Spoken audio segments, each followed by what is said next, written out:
Ek verklaar vandag oor jou lewe vandag. Die Here sal jou beskerm. Jy hoef nie bang te wees nie. Psalm 3 vers 4 sê, maar U, Here, is 'n skild vir my eer en die een wat my hoof oplig. God se woord vir jou vandag is dat jy moet weet dat hy beskerm jou. Hy bewaar jou, hy hou jou veilig vas. Dit maak nie saak hoeveel mense jou aanval nie. Dit maak nie saak hoe negatief mense probeer wees teenoor jou nie. God is aan jou kant.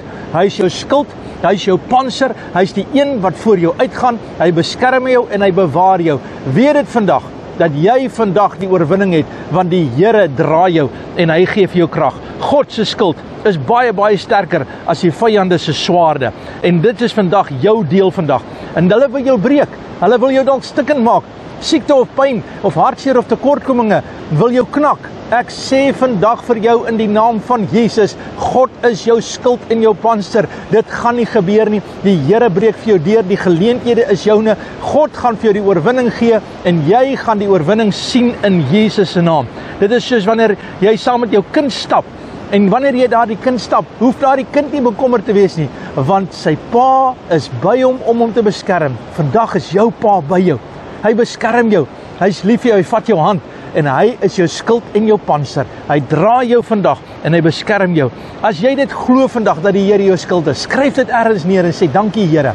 Dankie Here dat niks van hierdie negatiewe dinge, niks van hierdie negatiewe omstandighede gaan my deel wees nie. Net die oorwinning van die Here is my deel in Jesus naam. Ek glo dit, ek bely dit, ek aanvaar dit en ek weet Here, U is my bron en my skild en my panster.